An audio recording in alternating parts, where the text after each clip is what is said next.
Listo, Miguel. Entonces, permíteme un momento, ya voy a empezar la transmisión en vivo en Facebook.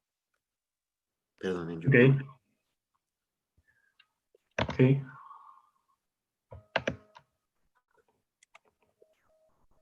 Y arrancamos. Dale. Solo me aparecen todavía 4 personas, ¿no? ¿O 3? ¿Somos? Sí. Si aparecemos solo 4. Vale. Bueno, esperemos un momentico entonces y les cuento.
Bueno, yo creo que yo voy arrancando y les voy empezando a contar más o menos sobre lo que hemos hecho hasta ahora con la profesora Mayerlin.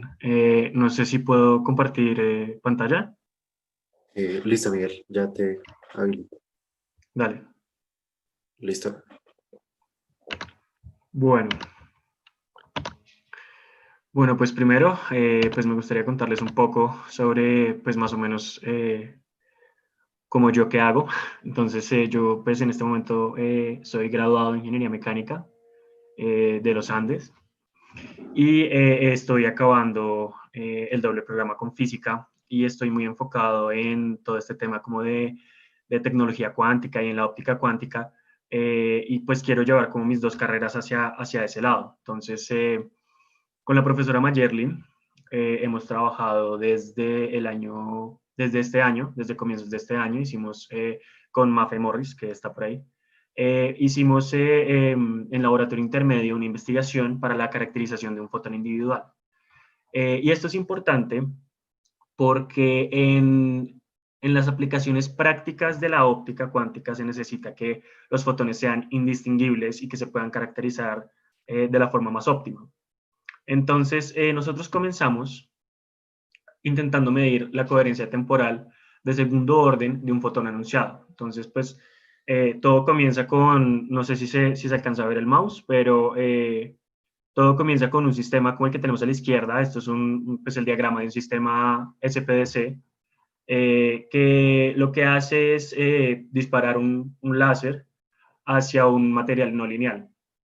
Nosotros en la investigación supusimos, porque la verdad nunca pudimos realizar las mediciones, pues por todo el tema del COVID, pero que estamos utilizando un SPDC de tipo 2, ¿sí? Disparábamos un láser que estaba, creo que, alrededor de 800 nanómetros, perdón, creo que estaba alrededor de 400 nanómetros, a un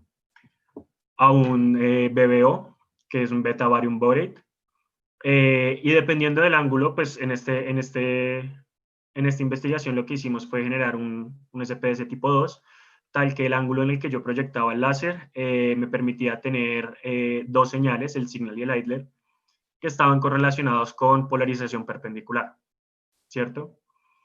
Con base en esto, lo que hicimos fue coger estas dos señales que en un principio vienen, digamos que unidas, y las pasamos, y uno puede medir la función de correlación de esos dos fotones, pasándolas por un interferómetro de Hamburg, Brown and Twist. La ecuación para encontrar la función de correlación es esta que ven aquí arriba. Realmente esto, para poderlo simplificar, es como la tasa de conteo de cantidad de fotones entre un detector que está a un tiempo t, perdón, y un detector que está a un tiempo t más tau, ¿cierto? Entonces tenemos como los campos, las componentes de los campos eléctricos para la señal signal, para la señal idler. Y entonces lo que se quería hacer con el anunciamiento, y pues lo que propusimos nosotros, es que ese anunciamiento, lo que podemos hacer con este tipo 2 que tiene polarizaciones perpendiculares, es medir una de las señales, ya sea el signal o el idler, y esperar la señal del otro, ¿cierto? Entonces yo estoy anunciando que voy a tener un single photon. Con ese anunciamiento, lo que hicimos nosotros es derivar en esta ecuación de abajo. Entonces, esta ecuación que nos dice, esta es la función de correlación temporal para tres conteos. Entonces, dado que tenemos un tiempo de la señal idler, T1, que ese va a ser el que nos va a anunciar el fotón individual, ¿cuál es la correlación temporal entre T1 y T2? ¿Cierto? Entonces, nosotros lo que dijimos fue lo siguiente. Nosotros queríamos hacer, pues propusimos el siguiente montaje. El láser estaba a 405 nanómetros. Lo pasábamos por unos lentes y unos espejos colimadores para filtrar otras longitudes de onda que no quisiéramos. Y lo pasamos aquí por el BBO. Este de aquí es el BBO. Entonces aquí nos salían las dos señales ya entrelazadas, ya correlacionadas. Entonces, y el bifotón, lo que hacíamos era pasarlo por unos filtros también para quitarle más aún cualquier error de otros colores, y pasarlo por un polarizing beam splitter. Entonces, ¿esto qué me iba a decir? Que si yo tengo el signal con polarización perpendicular, con polarización horizontal, por ejemplo, y el idler con vertical, entonces yo lo que hacía aquí es, como yo quiero que el idler me anuncie, dejo que la polarización vertical llegue hasta este fotodetector, y después utilizo otro interferómetro de Hamburg, Brown and Twist con un non-polarizing beam splitter, un beam splitter 50-50, y veo la correlación de luz, la correlación de la intensidad de la luz entre los tres puntos. ¿Qué es lo que yo estoy esperando? Lo que yo estoy esperando es que si yo tengo realmente un single photon, y yo puedo caracterizar como la pureza de un single photon, cuando yo tenga el delay que me permita correlacionar estos fotones de forma muy precisa, yo no voy a ver tres conteos, ¿sí?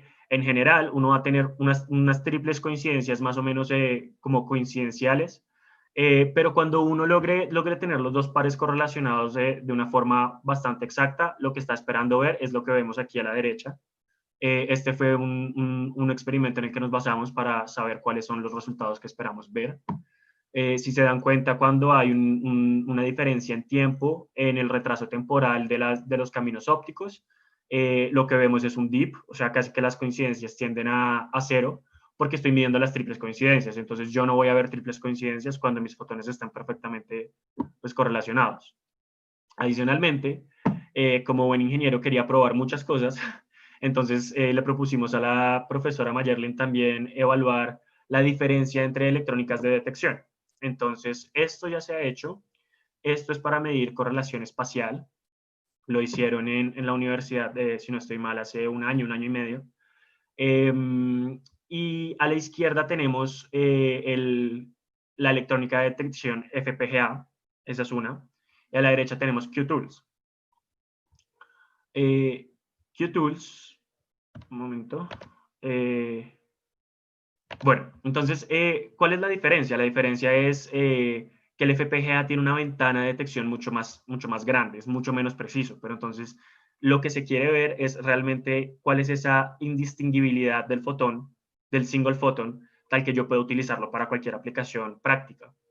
No sé si se alcanza a ver bien, pero la diferencia entre los dos electrónicas es bastante marcada, pues, o sea, la G2 toma un valor eh, aproximadamente entre 1.4 y 1.8, 1.7 más o menos, con el FPGA, y los picos máximos con el QTools van mínimo desde 4, creo, 3 algo, hasta 11. Entonces, sí deberíamos ver esa reflexión de la influencia de la electrónica en lo que esperamos ver para la detección del fotón enunciado, para la medida de correlación del fotón enunciado. Entonces, este dip, esta caída, lo que esperaríamos ver es una caída mucho más tenue, seguramente con el FPGA, con el QTools acercarnos mucho más al cero en la medida de correlación temporal de segundo orden. Bueno, entonces, ¿qué sigue? ¿Qué hemos avanzado después de entregar esta primera investigación con la profe Mayerlin? Pues primero medir, apenas obviamente abran los laboratorios, pues nuestra esperanza es poder medir esa visibilidad o esa pureza del single photon. También hemos intentado plantear como diferentes experimentos y ver qué más podemos hacer con ese single photon para caracterizarlo de una forma más sencilla, porque obviamente pues el costo de detección y de caracterización aumenta si la electrónica es mucho más específica.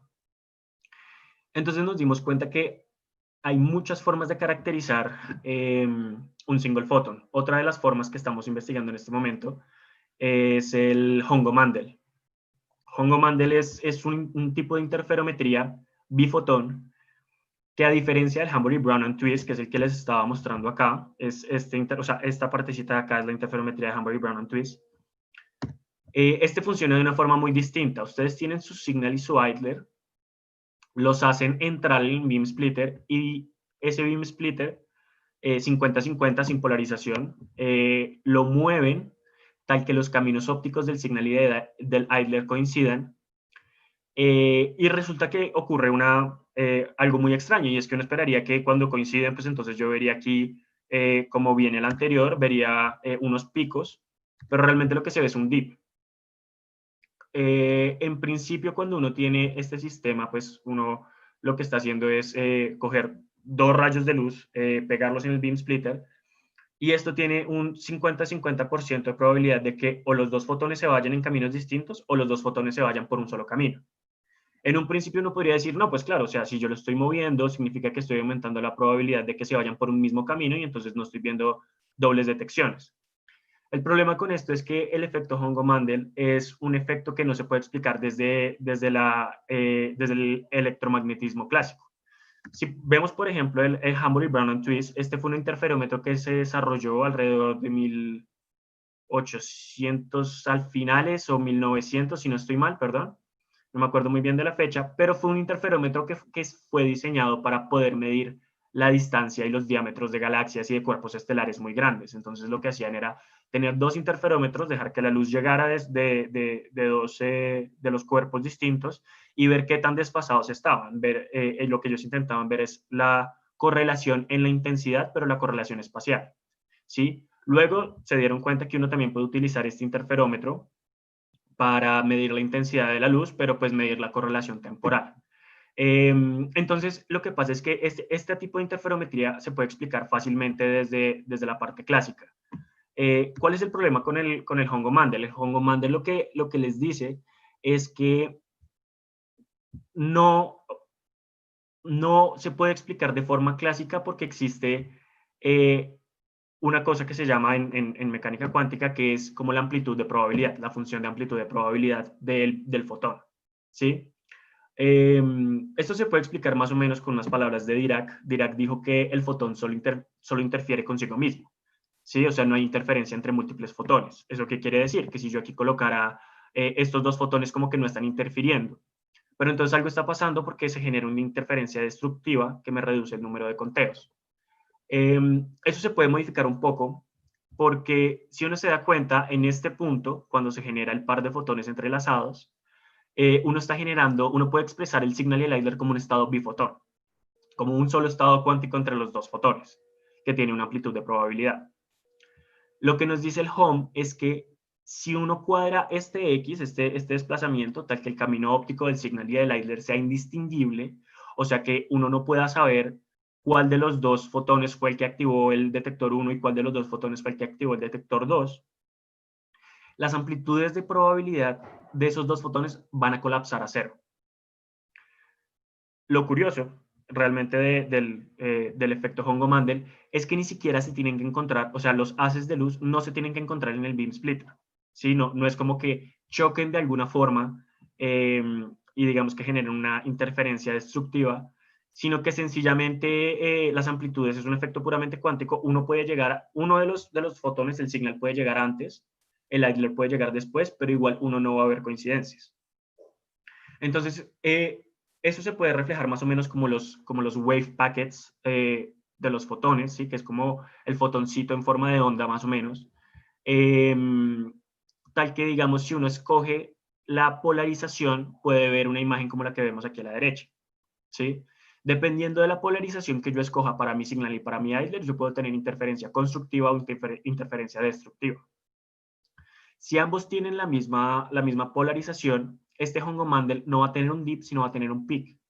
Y este peak yo también lo puedo medir para medir el full width at half medium, que es más o menos este ancho de la curva, de esta curva gaussiana, para medir la indistinguibilidad del fotón. Mientras más indistinguible sea el Signal del Eisler, o sea, mientras menos indistinguibles sean, ¿sí? O sea, mientras yo no pueda saber cuál es cuál, este ancho va a ser mucho más grande, ¿sí?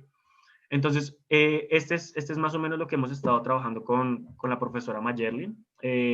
Estamos investigando, pues, ahorita cómo poner esto en una aplicación práctica.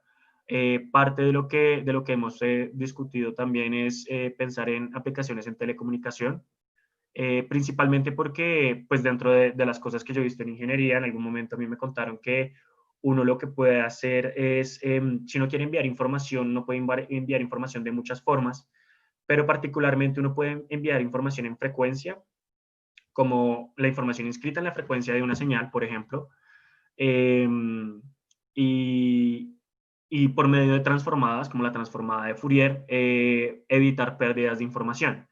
Entonces estamos revisando qué tan aplicable es eso en este caso, ver protocolos de comunicación como de Quantum Key Distribution y, bueno, otros temas. Y también seguir caracterizando estos fotones. Por ejemplo, otra de las caracterizaciones que queremos hacer precisamente es una caracterización de Fourier, del espectro de Fourier diagonal. Es coger la intensidad espectral de los fotones y ver que no estén tan correlacionados.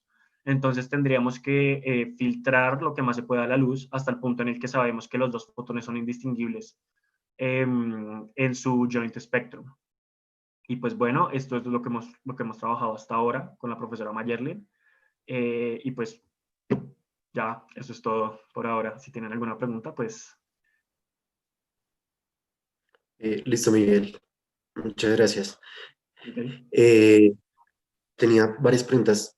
Pues bueno, una de las aplicaciones que mencionaste es hacer Quantum Key Distribution utilizando pues la frecuencia de los fotones, ¿sí? Sí. ¿Estas frecuencias en qué orden de magnitud estarían? O sea, ¿sería para un caso específico de este láser que están usando? Lo que pasa es que ¿O más en que qué espectro nada, de frecuencia se podría realizar? ok,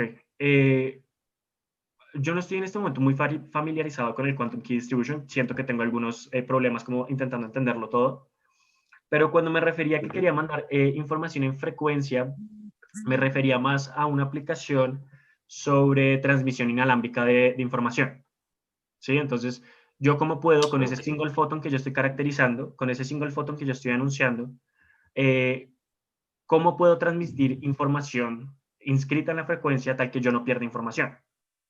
¿Sí? Lo que estamos revisando del Quantum Key Distribution es revisar estos protocolos, que tiene demasiados protocolos para el envío de información, y como primero entenderlos bien, porque lo que te digo realmente, pues todavía tengo muchos problemas entendiendo como todos estos protocolos y todo este tema. Em, pero ver si también se puede hacer algo con eso. Por ejemplo, en el Quantum Key Distribution, hace un tiempo en el grupo de óptica dieron una charla sobre uno de los métodos para poder distribuir, para hacer esta distribución de la llave cuántica, ¿no? Entonces es ver si yo puedo, por ejemplo, uno tenía a Alicia Bob comunicándose entre ellos y se mandaban un estado del uno al otro y dependiendo del estado miraban cuáles eran los valores que servían. Pero en algún momento ellos tenían que comunicarse por un canal clásico para poder tener como coordinación en los valores de los estados. Entonces, es ver si esa comunicación, en vez de hacerla por un canal clásico, tú la podrías hacer de pronto por un canal, de pronto por un fotón anunciado, no sé, pero transmitir la información de tal forma en la que yo no pierda información, ¿sí? Eso sí, es más o menos como hacia lo que estamos apuntando. ok. Y digamos, estas medidas de error cuántico, utilizando estos canales, también pues piensan realizarlas, porque digamos, sí, se empaqueta la información utilizando pues, fibras o, bueno, el Sí. mecanismo que sea. Estas medidas de error en el transporte de información también las piensan realizar en el laboratorio. Claro, yo creo que si nos metemos, digamos que si decidimos meternos de lleno con una parte de comunicación cuántica, tendríamos que también ver qué también nos está llegando la información, ¿no? Entonces, por ejemplo, me acuerdo también de otra charla, es por referenciar, en la que estaban haciendo algo de ghost imaging y ver qué también era la información entre la imagen real que se estaba plasmando y lo que estaba viendo como el fotón opuesto, ¿sí? O sea que yo puedo ver un objeto al otro lado sin tener que mirarlo, más o menos. Eh, entonces también tendríamos que ver todo este tema que es evaluar qué también está llegando la información y si realmente vale la pena utilizar una transformada de Fourier para enviar información, porque pues, o sea, si estoy teniendo una pérdida de información mínima sin la transformada, pues de pronto no vale la pena y hay que avanzar hacia otra aplicación. Gracias, Miguel. No sé si alguno de los participantes tiene alguna otra duda. No. Creo que no. Listo, Miguel. Muchas gracias. Fue Bueno, muy no. interesante la charla. Bueno, gracias. Eh, yo no tengo mucho más. Pues sí, digamos que más que todo, siempre cuando uno habla de cosas de cuántica, pues lo que busca es como la aplicación directa, ¿no? Entonces, listos, aquí digamos tenemos una aplicación que es pues crear llaves para realizar cifrado, en este caso utilizando protocolos cuánticos. Digamos que esa sería la aplicación así más directa.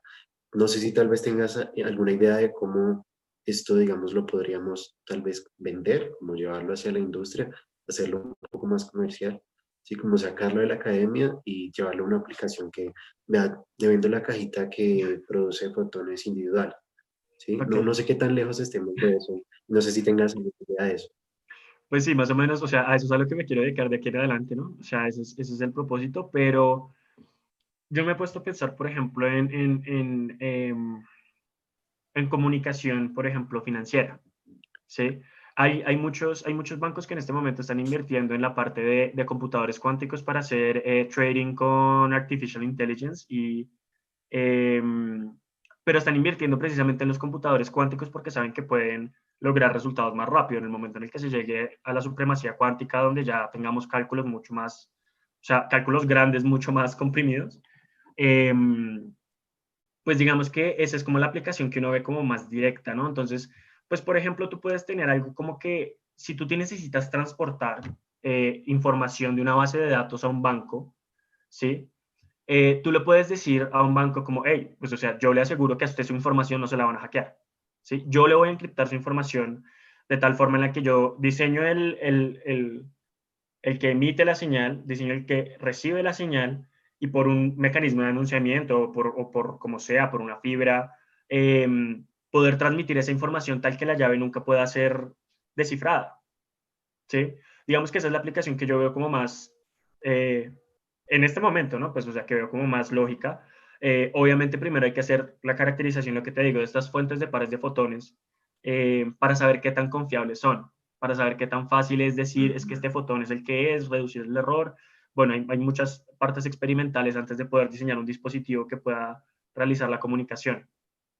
Otra de las cosas de las aplicaciones también que he visto como de este tema, pero no hacia el lado de comunicación, sino ya está hacia computación, es varios esquemas de óptica lineal. Realmente en este momento como que la computación cuántica está muy enfocada en la parte de materia condensada, ¿no? O sea, cuál te produce un fotón, pero pues es más o menos como cómo súper enfrío este sistema para que me pueda generar un par de fotones que yo pueda manipular y manipular ese estado sí. Pero entonces también la óptica, que digamos que es como comenzó todo este tema, eh, tiene un alcance grande para poder diseñar procesadores cuánticos. Entonces, por ejemplo, hay varios papers de esquemas de cómo acoplar sistemas ópticos de este tipo, de BBOs y SPDCs y bueno, todo este tema, tal que uno pueda programarlo, o sea, tal que uno pueda hacer un procesador cuántico. No he visto más o menos en qué va ese paper, o sea, pues no he visto, la verdad, muchos computadores cuánticos que tengan que ver solo como con óptica, pero, pero sí, o sea, ese es otro de las aplicaciones más inmediatas, pues, que veo yo de esta parte de la tecnología. Ok, sí, suena muy interesante, ¿no? Estas aplicaciones. Y sí, también algo que mencionas, digamos que la carrera, pues en la computación cuántica, digamos que está entre la óptica cuántica y la gente que trabaja en materiales, ¿no? Pues recientemente se han visto muchos más avances en materiales, pero pues digamos que la óptica cuántica no se ha quedado atrás y pues eso es algo importante, ¿no? Claro, Digamos es importante resaltar porque pues estos avances en la academia finalmente se van a ver reflejados en tecnología nueva y claro. pues Sí, claro, esa es la idea, como ir direccionando todo hasta que se pueda construir algo como tú dices, que sirva en la industria y que se pueda vender. ujú. Vale, Miguel, muchísimas gracias de nuevo, muchas Bueno, gracias por aceptar la invitación. claro. Los participantes, no sé si alguno tiene alguna duda. No, parece que no. Creo que Bueno, no. Miguel, entonces muchas gracias de nuevo y recuerden a todos los asistentes, dentro de 8 días nos vemos, tenemos una charla con los presidentes de otros capítulos, con el presidente del capítulo de la Universidad Tecnológica de Pereira y con la presidenta del capítulo de la Universidad Distrital. Entonces, pues vamos a hablar como un poco qué están haciendo los otros capítulos a nivel nacional y seguramente nos van a hacer la invitación a un evento próximo que tienen, que bueno, ya dentro de 8 días les contaremos. Listo, entonces muchas gracias a todos y nos vemos.